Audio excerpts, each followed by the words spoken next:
Larry Steinhouse, and welcome to Money Chat Now. Money Chat Now is a politically charged stock market pre-show giving you the politics of the day and the biggest moves in the stock market. It is presented with comedic common sense and just the right amount of sarcasm by an expert in financial literacy, and hey, that's me, Larry Steinhouse. Today is Thursday, July 7th. Hey, I want to welcome you to the show. We are here live on WWDB Radio, 860 AM in Philadelphia, and we are live on Facebook, Twitter, LinkedIn, and YouTube.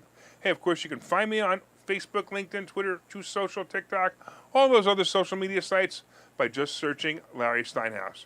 And just a reminder, if you're watching online, hit that like button, hit that share button, and don't forget to subscribe to the YouTube channel and like the Money Chat Now page on Facebook. Of course, you can comment live during the show on YouTube, Facebook, LinkedIn, and Twitter.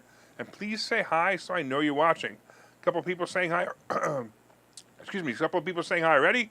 We have Bill and Moshe and Larry and Tom. Thanks, guys. I always appreciate you watching. And, of course, James and the other Tommy. All right, real quick. So don't forget also that if you're commenting from a page that's not the Money Chat Now page, make sure you go to the Money Chat Now fan page on Facebook. Comment there so I know who you are and I can mention you. All right, Money Chat Now, of course, is brought to you by Investor Schooling. And you can attend a complimentary class this Thursday by going to investorschooling.com. And there you will learn about real estate investing and stock options trading from those who do it every day. Hey, today's Thursday, so you should show up. Come on, guys, show up. Hey, I see Ken has joined us too. Thanks, Ken. I appreciate you watching as well. All right, on today's show, of course, we're going to be talking about the recap and the update. We're going to be talking about this being a different kind of recession. We're going to be talking about oil reserves that floated away. Boris Johnson, resigned. We have to talk about the Big Johnson today for sure. We've got COVID vaccine trash and video games. Let's talk about yesterday. All right, so as I promised yesterday, 2 o'clock would be the fireworks, and you can actually look at the chart and see that when the Fed minutes were released, the market went up. The Fed feels that they still need to watch inflation. Their commitment to fight inflation goes beyond their compassion to fight a recession or a serious downturn in the economy. All they care about is inflation. They don't care about whether you and I, can't buy a house or whether we can't do anything that we normally used to do or go on vacation or do anything like that. They just want to make sure that there's no inflation. I still don't understand where they're coming from, but whatever. Anyway, members of the Fed said in the July meeting they would likely see another 50 to 75 basis point move. They did not mention a 100 basis point move, and maybe that's what made them Wall Street happy. In the meeting notes, the Fed also re-justified their raising for the rates in June to 0.75 of a point. The Fed is trying to make an effort to curb the inflation that is now the highest since 1981. If the gross domestic product continues to fall, we will be in an official recession. The reality is that it probably will, and a recession is just not going to be one to be concerned with, at least not this one. I'm going to be talking about that in a little while. Officials are actually coining the term a shallow recession. Yes, folks, we're headed for a shallow recession. So keep that in mind. That's like what's the word I'm looking for? I don't know, socialist Democrat or democratic socialism. Anyway, all right. Officials are indicating a series of increases that would take the fund rate from 3.5% a year and then basically a neutral rate of 2.5% for inflation. And just a reminder, we are still below the 2.5% rate in 2019. Of course, it should be expected that the rates will cross over that line and probably hit between 2 and 4% in the near future. You should also note that mortgage interest rates are not all that high at the moment. Everybody's complaining. They're so high, oh no. In the early 2000s, the average rate was 6 to 7%. That's what we're seeing now. Rates should have been rising, and unfortunately, the scamdemic rewrote the future at the time. We will probably not see 3.5% interest rates again, and it's possible I may never see them in my lifetime again. Expect mortgage rates to normalize between 6 and 8%. Look, we simply got a gift that some of us like me took advantage of when the rates hit those historic lows. Look for adjustable rate mortgages to start popping up soon, and I know they are, but look for them. You're going to start to see them all over the place. Yesterday we saw the travel sector, mainly the cruise lines, get killed again. Look, I do believe that these are going to be great long-term plays, but damn, I'm stuck in them now. It's rough. The day before yesterday, we saw the cruise lines bump up a bit on lower oil prices, but even with that, the companies are still treading water. Even though the market did turn green yesterday, there really weren't many winners, actually. Believe it or not, Northrop Grumman was the only one that was a real big winner, and it wasn't that big of a winner. It was only up about 3.5%. Of course, those guys were a weapons manufacturer. All right, let's take a quick look at the futures, and let's talk about, the strange times we're heading into. All right, first of all, we got the Dow is up 105. We have the S&P up 13, and we have the NASDAQ up 71. All right, let's talk about this recession and the different kind of recession. But real quick, I want to mention a couple people just joined us. We got Glenn and Emmanuel and my brother Seth. Thanks, guys. All right, here we go. So the big financial news has been all about the weird times we're in right now. Some say we are in a recession, and others say we're headed for one. I don't know. I used the analogy last week of shooting a bullet straight up in the air. The bullet slows down until it hits that point where it's frozen in air right before it drops back down to the ground. I got to tell you, that's where we are right now. Look, the bullet is frozen in the air, and it's about to come crashing back to Earth. You can feel it in the air, and you can see the little signs of it everywhere. Well, at least at the current moment, it's because the bullet, right? If the bullet is frozen in the air, the experts are so confused by where we are going. According to a Wall Street Journal report, the U.S. economy has experienced 12 recessions since World War II. So we've actually been in 12 recessions since World War II, but each one included two features. Economic output contracted and unemployment rose. So the first part of the history of recession states that economic output contracted. We already know this is true by several reports that are saying so. By definition, a recession is 2 quarters of economic output contraction measured by the gross domestic product index, right? The second part of a recession is higher unemployment. At this moment, we are seeing signs of some unemployment rising from articles about companies like Tesla laying off employees. Some have initiated a hiring freeze, but we still aren't seeing large numbers of unemployment yet. It's actually baffling some experts, and in fact, there are more jobs open than people to work them. At the end of June, 1.3 million Americans were collecting federal unemployment checks, substantially fewer than the 1.7 million collecting them on an average week during the 3 years before the scamdemic, when the economy was considered to be exceptionally strong, right? Just for reference, the number of people receiving unemployment benefits topped 6.5 million during the 2007 to 2009 recession and exceeded 3 million during the 2 earlier downturns. So it's very possible at this moment in time we redefine the word recession. Instead of it just being tied to gross domestic product output, it may now have to include other features as well, such as unemployment numbers. The other thing to think about here is that economies usually run in 7 or 8 year cycles. We outlived this cycle by about 2 years. You know, the 2 years that the government messed with our lives with the scamdemic and stimulus checks. The bottom of the market was around 2011, 2012, and the end of the cycle should have been 2019, 2020. And it looks like we're heading for now 7 more years of downturns, and it's normal. I know it sucks, but it's normal. We lived through them before, and hopefully I will live through them. I'm going to live through at least 2 more complete cycles. So buckle up, Buttercup, and be ready to look for bargains that'll be coming to you. Look, if you're a smart investor, you know what to do. You're going to start to look for these things, and it's going to turn out to be a great play for you, but you're going to have to wait it out to heed your investment. You know, investments are one of those things that takes a little bit of time, so don't be concerned that you're not there yet. It'll happen. All right, let's talk about our oil. Hey, remember when Biden said he was gonna steal oil from our reserves to create an effect that would lower our gas prices? You know, the reserves of oil that we keep in this country in case we can't get any more oil from anywhere else. You know, and basically the reserves would last about a year if we really couldn't get any more. You know, the oil that was there in case of a serious emergency, not the emergency of gas prices too high. No, that's not an emergency, of course, if gas prices are not too high, unless, of course, you're trying to win a favor with voters. You know, that kind of oil is the oil I'm talking about. So did anyone else besides me notice that gas prices actually went up after he did this? Well, they did. They went up by about 85 cents. But wait for this interesting tidbit of news. Biden didn't use the reserves for our good. He sent them overseas for others to use. He sent them to Europe and Asia. So just when you think that Biden can't do anything worse, the news will certainly surprise you again. I'm guessing that Hunter Biden brokered this deal and the big guy got his normal cut. When people say that Biden is part of the plan to destroy America, This is clearly an indication that this isn't a conspiracy theory. This oil mess is for real. He really did this. We truly need to vote to get these traitors out of office. If our vote would actually count, that is. Oh, sorry, YouTube, don't ban me again. Did you hear about the France election where they found millions of uncounted votes? And they were all for the competitor of Macron? I guess they're looking up to their idols here in the United States, and they're learning how to do it the right way. All right, look, let's take a break here, and we get back, we'll talk about more good stuff. See you guys in a minute.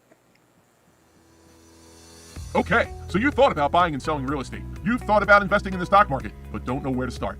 Well, what if you could find a place to unlock strategies to master both real estate and the stock market, all without the headache?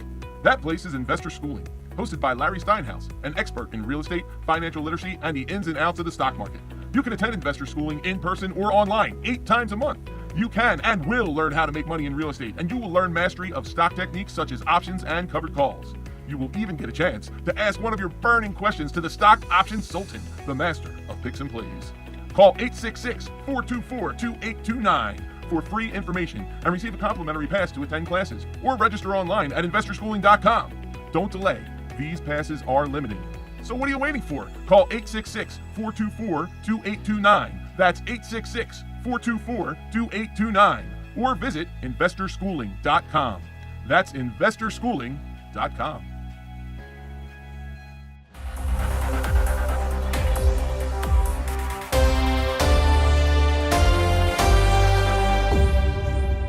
All right, welcome back to Money Chat Now. I'm your host, Larry Steinhouse. And of course, if you'd like more information on investor schooling, you can go to investorschooling.com or call 866-424-2829, 866-424-2829. Hey, thanks for listening on WWDB Radio, 860 AM in Philadelphia. And if you're watching online, please hit that share button so you can help your friends learn how to make more money and also become very entertained.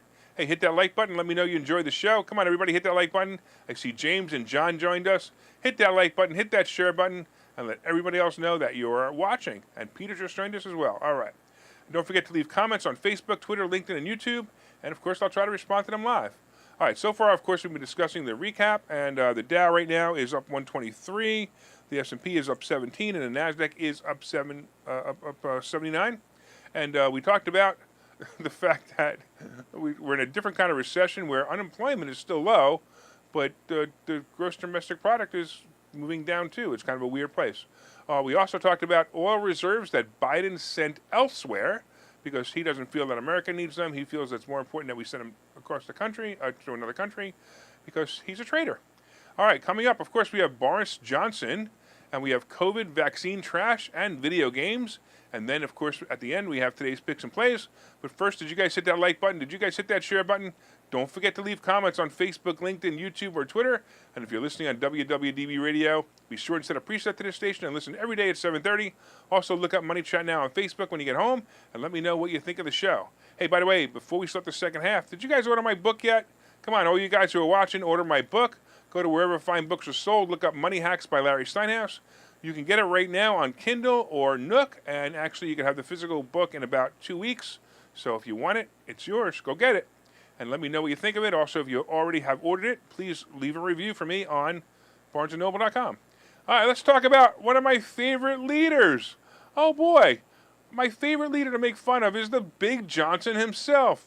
You know, Boris Johnson, whom I refer to as the Big Johnson. Do you remember how the Big Johnson was such a Big Johnson that he ignored his own country's lockdown rules by attending a party with over 100 people? The Big Johnson declared to his peasant subjects that people could not gather in groups of more than 2, and then he closed all the bars and the restaurants, but he, the Big Johnson, partied all night long with over 100 people with no social distancing or masks. Well, the Big Johnson was pressed and squeezed by his countrymen because this incident was told by many, and it deflated the Big Johnson's ego, and it causing him to resign. In the past few days, several cabinet makers jerked off their wigs and resigned because they felt that they could no longer play nicely with the Big Johnson. Well, the Big Johnson announced today that he is softened, and he will definitely resign as prime minister. Now, if we could just get the rest of the Big Johnson-type politicians to come out and resign, maybe the world would go back to being somewhat normal again. On a similar note, did you hear that the mayor of Philadelphia, did you hear what the mayor of Philadelphia said the other day in an interview? He actually said he can't wait to not be mayor anymore. The most interesting part of that is that most people in Philadelphia can't wait either. How did our politicians become such pussies? Anyway, look for the official announcement of the Big Johnson pulling out of his position. This should happen in about 4 hours, and if it lasts longer than that, he may need medical attention. Let's talk about some vaccines. Did you get your vaccine yet? Come on now. The government spent millions of our tax dollars to buy vaccines from companies like Pfizer and Moderna and to make the stock go up so that people like Nancy Pelosi who invest in these stocks would get rich. You didn't comply by getting the vaccine? Well, apparently millions of others didn't either, and that leaves a large surplus of COVID vaccine vials. At one point, the vaccine was scarce and was only really desperate, fearful, nutcase people would drive for hundreds of miles to find a clinic or drugstore to administer the so-called vaccine. Well, now that all the scared people have had their 4 or 5 shots, and still got COVID because of the big lie, but the millions who waited and refused to take part in this deception did not and still will not get the vaccine. So, what to do with all this extra unused vaccine?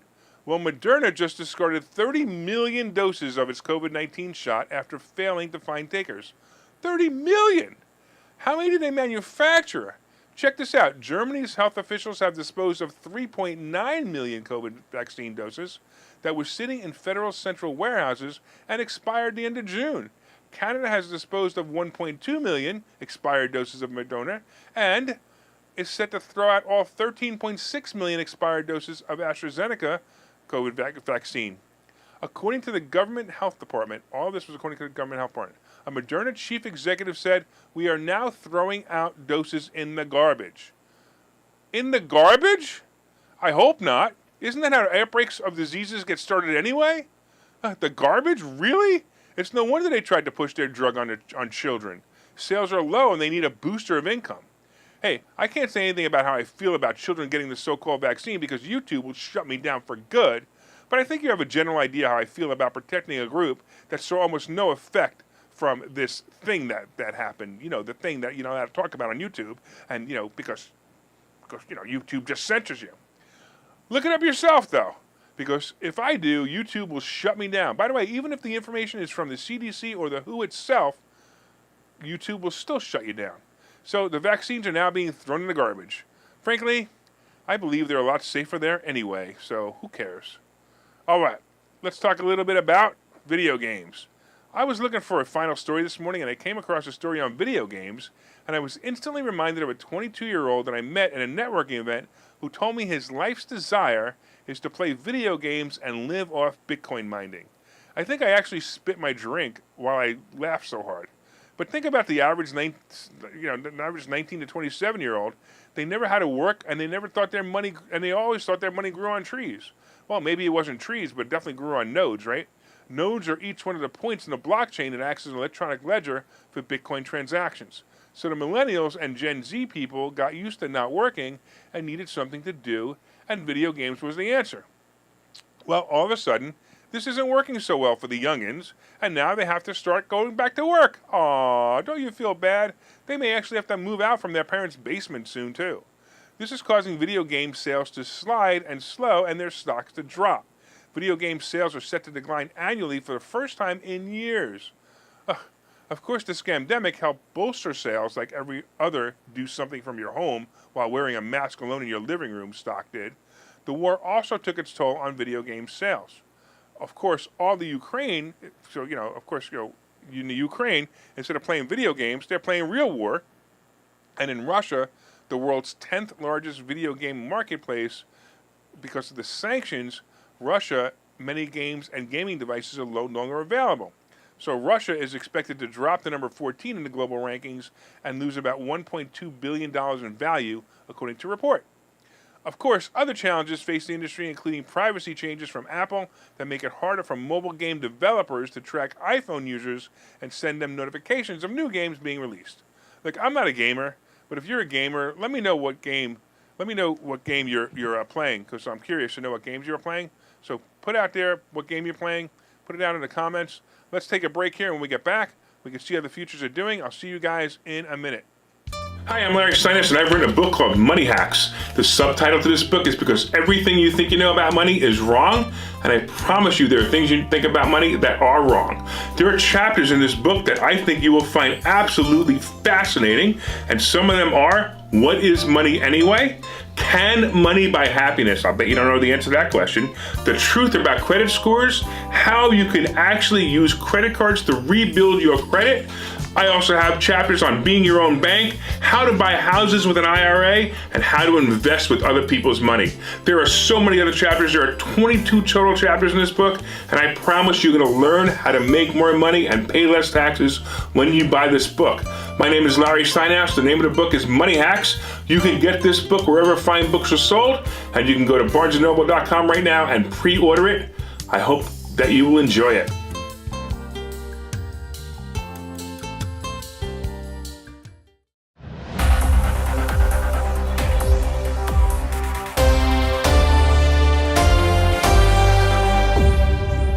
All right, welcome back to Money Chat Now. I'm your host, Larry Steinhouse. By the way, you guys ordered a book yet? Go order the book.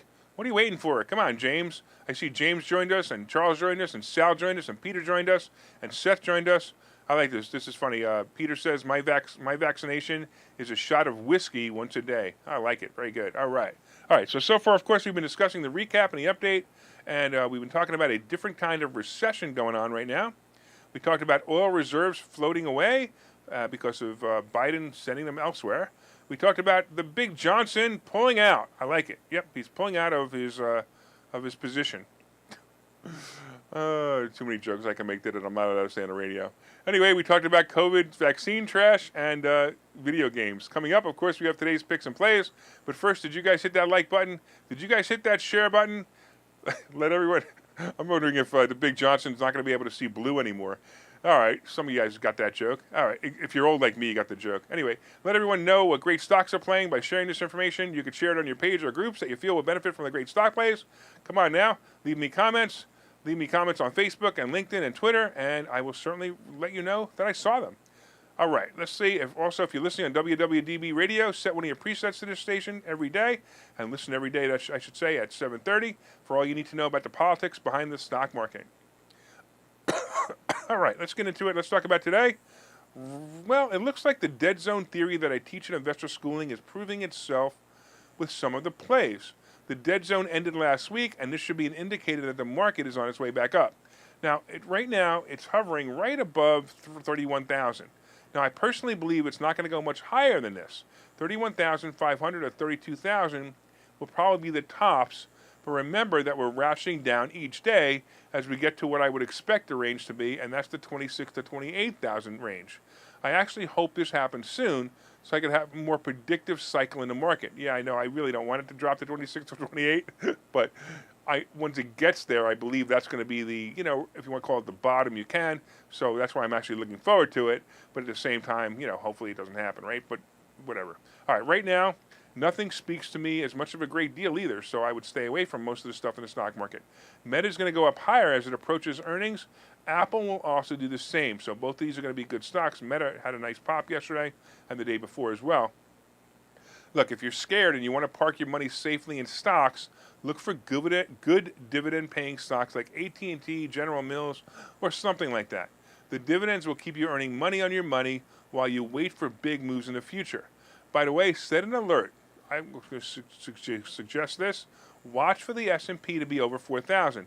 If the S&P pops over 4,000, it's going to, and it may happen one more time before we're officially in recession, but when your alarm goes off or your alert goes off, buy the 400 SPY puts a few days out.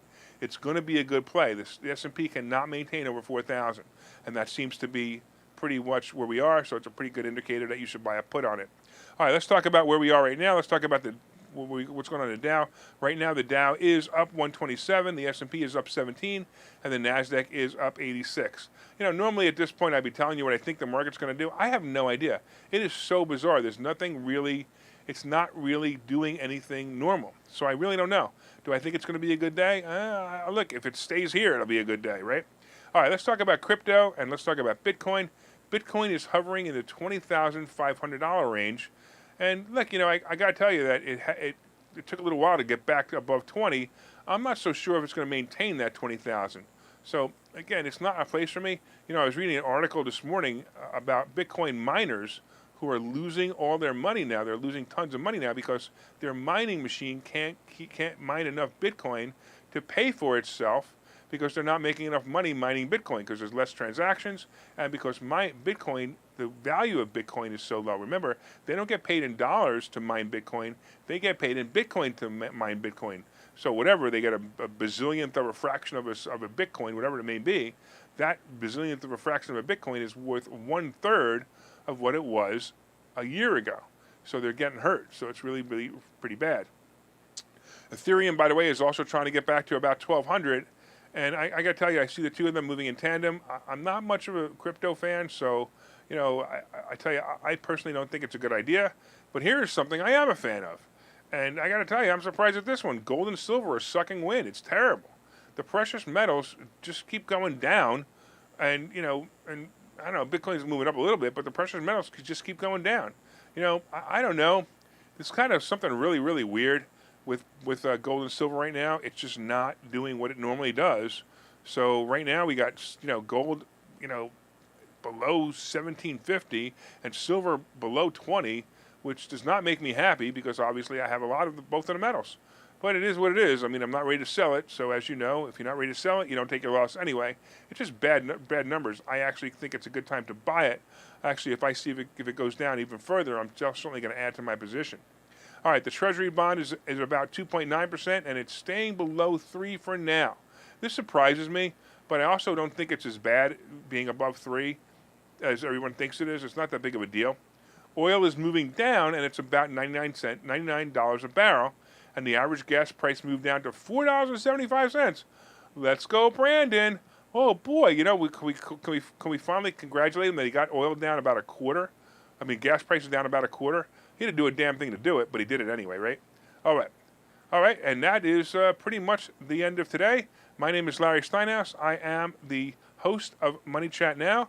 I am also the CEO of Investor Schooling, and if you'd like to come tonight to class to meet me, go to investorschooling.com, and it'll be a lot of fun. Go to investorschooling.com, sign up for class tonight, and hopefully I will see you tonight.